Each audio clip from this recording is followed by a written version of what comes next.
Mga kabayan, binatikos na Mike Defensor ang umano'y piling pag-iimbestiga ng Kongreso sa 75 milyong unliquidated funds ni VP Sara Duterte.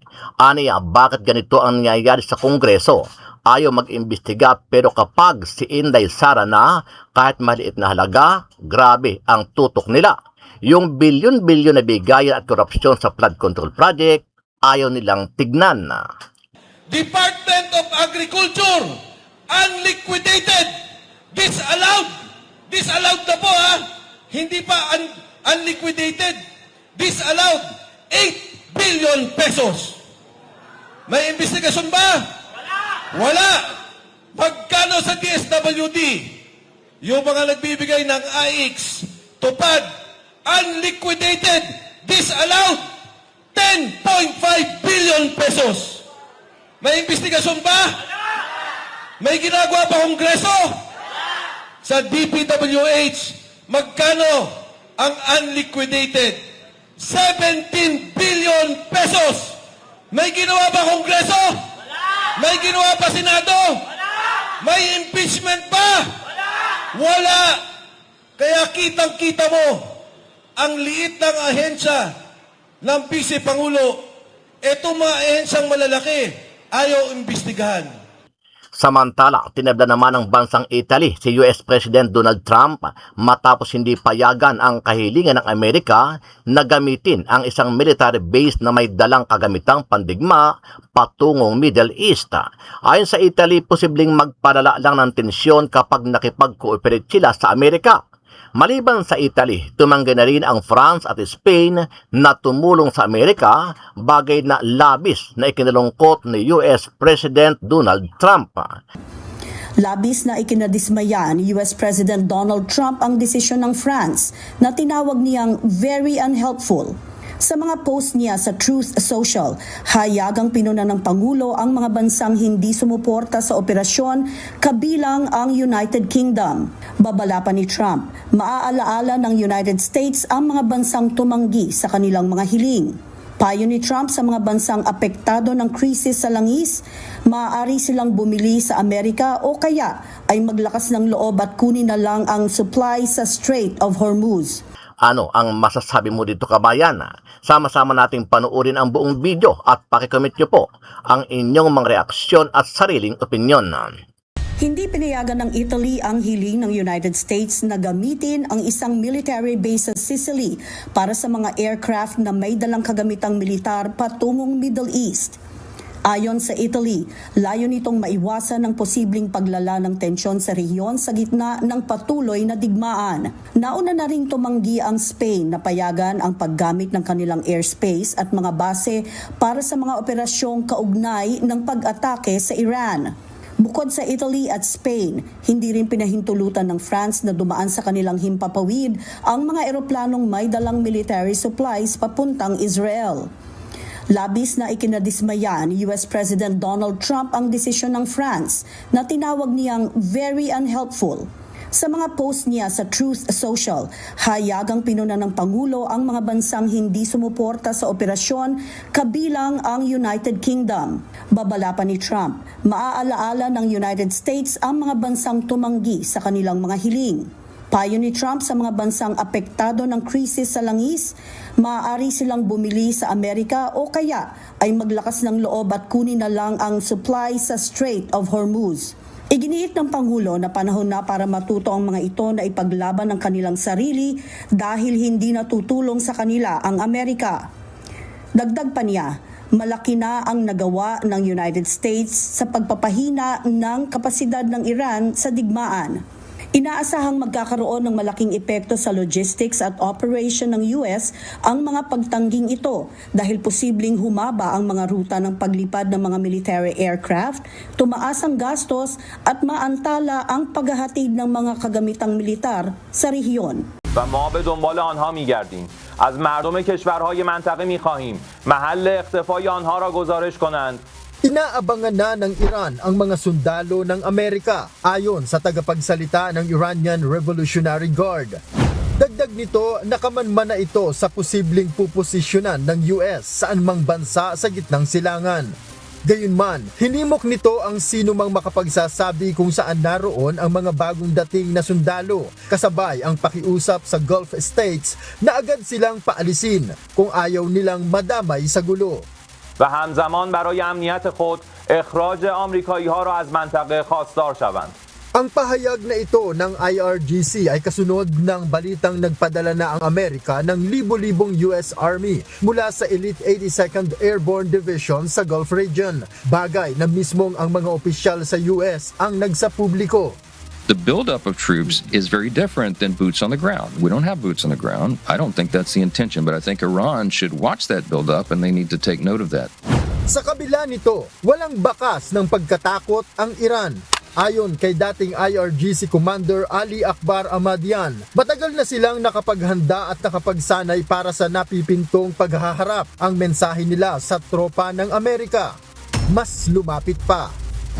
Tila minaliit naman ng isang senior military official ng Iran ang kakayahan ng US Army na aniya ay gaya lang din ng US Air Force na hindi kinaya ang kanilang puwersa. Dagdag nito, kung gusto nilang mamatay na lang, naghihintay lang nila ang Iran.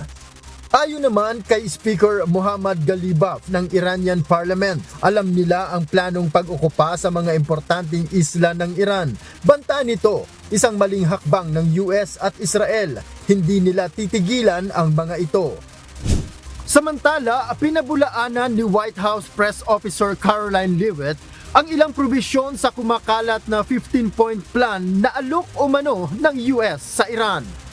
Ayon sa opisyal, ilan sa mga nasa listahan ay totoo pero mas marami ang hindi o misinformation lamang. This full 15-point plan that's been floating around in many of your outlets, there's a lot of misinformation to that as well. And again, I would caution you from taking things from anonymous sources rather than verifying them directly with the White House. Ayon sa opisyal, naninindigan ang US na ang Iran ang lumapit upang makipagkasundo, kaya kailangan nitong sumang-ayon sa mga kondisyon ng Amerika, kung hindi ay makararanas ito ng mas matitindi pang pag-atake. The president's preference is always peace. But if Iran fails to accept the reality of the current moment, if they fail to understand that they have been defeated militarily and will continue to be, President Trump will ensure they are hit harder than they have ever been hit before. President Trump does not bluff, and he is prepared to unleash hell. Sa DPWH, magkano ang unliquidated? 17 billion pesos! May ginawa ba Kongreso? May ginawa pa Senado? May impeachment pa? Wala! Kaya kitang-kita mo, ang liit ng ahensya ng Vice Pangulo, etong mga ahensyang malalaki, ayaw imbestigahan. Yung pong pinag-uusapan kay Sara Duterte, ang sabi nila, COA, Commission on Audit, unliquidated funds. Kami ni Secretary Esperon, nagkabinete. Dumadaan po kami sa ganyan. Kung minsan, may ginastos ang departamento mo, kailangan mong ayusin ang liquidation. Totoo po yan. Pero may sinabi bang korupsyon? Wala. May sinabi bang ninakaw? Wala. Pero, eto ho, ipapantay ko yung usapin na ginagawa nila. Ang unliquidated kay VP Sara Duterte ay 75 billion pesos. 75 na lang ang kailangan niyang ayusin. Yung dokumento para ayos na sa COA. Aprobado na ang COA. Magugulat kayo. Department of Agriculture, unliquidated, disallowed. Disallowed na po ha. Hindi pa unliquidated. Disallowed. 8 billion pesos. May investigasyon ba? Wala. Magkano sa DSWD? Yung mga nagbibigay ng AIX, tupad, unliquidated, disallowed, 10.5 billion pesos. May investigasyon ba? May ginagawa pa Kongreso? Sa DPWH, magkano ang unliquidated? 17 billion pesos. May ginawa ba Kongreso? May ginawa pa Senado? May impeachment pa? Wala! Kaya kitang-kita mo ang liit ng ahensya ng Vice Pangulo. Itong mga ahensyang malalaki, ayaw imbestigahan. Hindi pa yon. Si Chairman Luistro, anong tawag mo sa kanya? Hindi ho si Auntie Claire. Si Chinky, Chairman Luistro ng Justice Committee. Anong sabi ng mga sundalo? Tumatanggap ng pera. Nakita nila, tumanggap ang chairman ng Justice Committee na ngayon ay naglilitis kay Sara Duterte. Inimbestigahan ba nila? Hindi siya dapat nakaupo dyan. Dapat umalis siya dyan bilang chairman ng Justice Committee. Dahil bakit? Ang sabi ng saligang batas, pantay-pantay at dapat patas ang pagtingin ng mga korte. Ang sabi ng rules of court, yung pong mismong binabantayan nilang alituntunin, pantay-pantay, walang bahid ng pamumulitika. Ngayon no, anong sabi ng 18 Marines? Ang delivery, 3 beses isang linggo, magmula 2022 hanggang 2025. Magkano per delivery?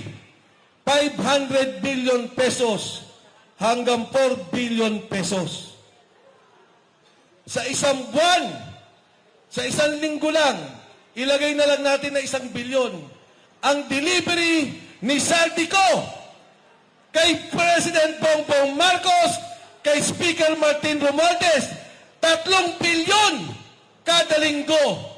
12 billion a month, 12 bilyon. May investigasyon ba? Meron ba silang pinatawag sa Blue Ribbon Committee? Wala! Pinatawag ba ng Kongreso? Wala! Wala! Bakit ganito ang klase ng sitwasyon ng ating bansa? Bakit ganito ang nangyayari sa Kongreso? Ayaw mag-imbestiga, pero pag si Inday Sara na napakaliit, grabe ang tutok nila. Yung bilyon-bilyon na bigayan, ayaw nilang tingnan. Pagdating sa Blue Ribbon, sa Senado, ayaw ipatawag ang mga sundalo. Ayaw nilang alamin ang bilyon-bilyon na delivery. Ang pera pong yan ay buwis ninyo. Ang perang yan ay pera ninyo.